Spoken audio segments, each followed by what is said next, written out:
साल लगभग 75 साल देश को आजाद हुए हुआ। 70-75 साल में तमाम सरकारें आई और गई, किसी ने भी किसानों के लिए, गरीबों के लिए इतना चिंता करने का काम नहीं किया था। धान का आपका मिनिमम मूल्य आ गया 1800 जो है 68 रुपए।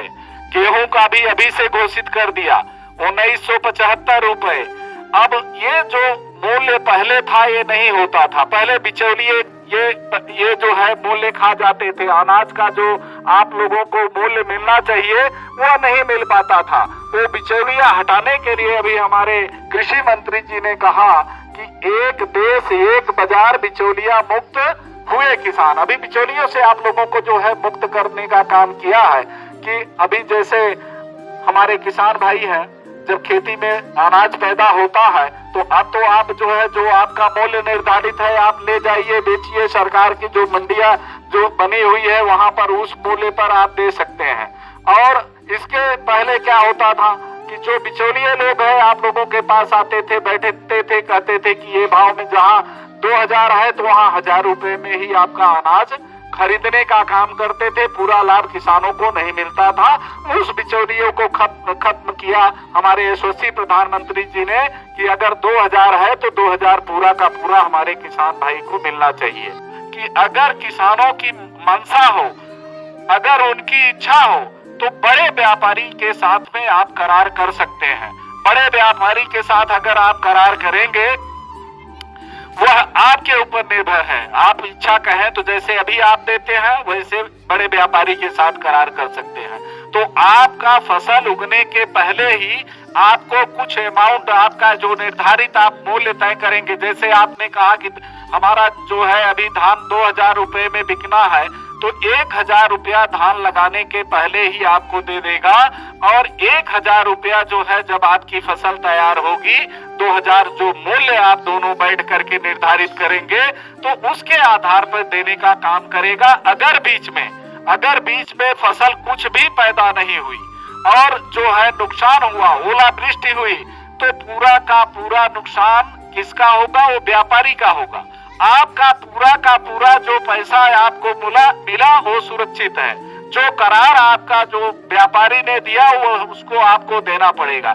लेकिन सरकार ने एक और नियम बनाने का काम किया है कि अगर 2000 के ऊपर भी उसने माल को बेचने का काम किया, जैसे अभी आलू क्या भाव है, 40 रुपए का भाव चल रहा है, तो अगर वो उसके ऊपर भी बेचने का काम किया तो जो आगे का जो उसका परसेंटेज है, जो उसका मुनाफा है, उसमें भी आपको कुछ परसेंटेज देने का काम करेगा। जो उसका जो है मूल्य तय होगा, परसेंटेज तय होगा, वह किसान स्वयं तय करेगा। और भी किसान भाई बेफिक्र रहे। जब तक आपके प्रधानमंत्री आदरणीय श्री नरेंद्र मोदी जी है तो कोई भी इस बात की चिंता करने की बात नहीं है। किसानों की जमीन है और जमीन रहेगी। किसी किसान की जमीन को कोई ले नहीं सकता, यह प्रधानमंत्री जी का कहना है। आप चीज कहने करने के पहले अपने सीने पर भी हाथ रखो कि यदि मैं इसे चोर कह रहा हूं तो मैं क्या हूं। यह बात जब सोचेंगे, हूं विधायक बनाया है आपने दावे के साथ कह रहा हूं। खोज लो ना काठों की कोई दलाली का काम हुआ हो। मैं ही नहीं, मेरा एक भारतीय जनता पार्टी का कार्यकर्ता थाने का दलाल नहीं हो सकता, तहसील का दलाल नहीं हो सकता। यह भारतीय जनता पार्टी की नीयत है। और आप देखे होंगे अभी हमारे साथियों ने चर्चा किया, आज 2 अक्टूबर गांधी जयंती मनाई जा रही है। क्या था गांधी का सपना? यही सपना था ना गरीबों के लिए।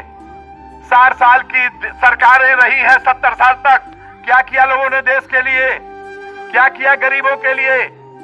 जब गांधी का जन्मदिन होता है तो हम कहते हैं गांधी जी ने कहा था गरीबों की सेवा करो, गांधी जी ने कहा था सफाई करो।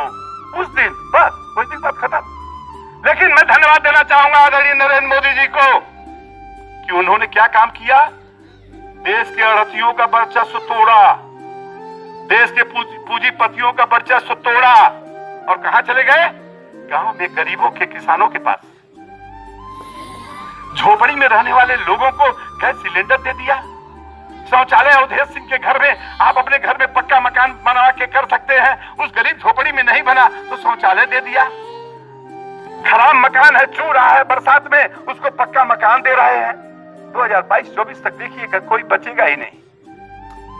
उनका पक्का मकान बना रहे हैं, उनको बिजली दे रहे हैं। ये सारी सुविधाएं, आयुष्मान भारत का कार्ड उनको 5-5 लाख रुपए का स्वास्थ्य बीमा की तरफ दे दिया उन्होंने।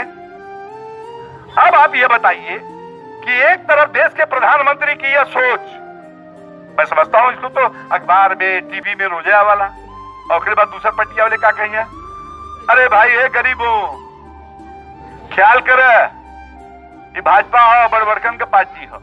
अरे हूं जो वोट मांगने कभी आए उनसे पूछिएगा, सपा की सरकार प्रदेश में थी, क्यों नहीं गरीबों का आवास बनवा दिए, क्यों नहीं उज्ज्वला योजना दे दिए, क्यों नहीं शौचालय बना दिए, क्यों नहीं उनके घर में बिजली दे दिए। बसपा की सरकार थी, उनसे पूछना चाहता हूं ये सुविधाएं गरीबों का क्यों नहीं दे दिए। क्यों माँ का बेटा है, जमीन से निकला हुआ, जैसे हमने उदाहरण दिया वैसे ही उनको एक एक चीज की जानकारी है कि इस देश को पंगु बनाने का काम इस देश के बड़े व्यापारी करते हैं, क्यों नहीं इसको हम खत्म करें। उन्होंने इस चीज को समाप्त किया। आज आपके धान क्रय केंद्र पर सीधे, अब कोई बिचौलिया नहीं है, सीधे आप ले जाइए, कांटा तोलवाइए। 1868 रुपया इस समय आपके धान का है, मालूम है कि नहीं आप लोग? 1868, और अच्छे जो किस्म के होंगे उसका 1888। ये जानकारी है कि नहीं आप लोगों को? सीधे जितना तौल होगा उस तौल के बाद सीधे वह पैसा सरकार का आपके खाते में चला जाता है। सीधे 1-2 दिन के अंदर, 3 दिन के अंदर वह पैसा किसानों के खाते में चला जाता है। यह मोनोपोली उनको अच्छा नहीं लग रही थी, उन लोगों की जो एक खाकस बना करके रखे हुए थे, किसानों को कमजोर करके। अब जैसे मान लीजिए इस समय आलू 20 रुपया, 30 रुपया, 40 रुपया, माने ऐसे आलू। और जब मेरे खेत में हुआ,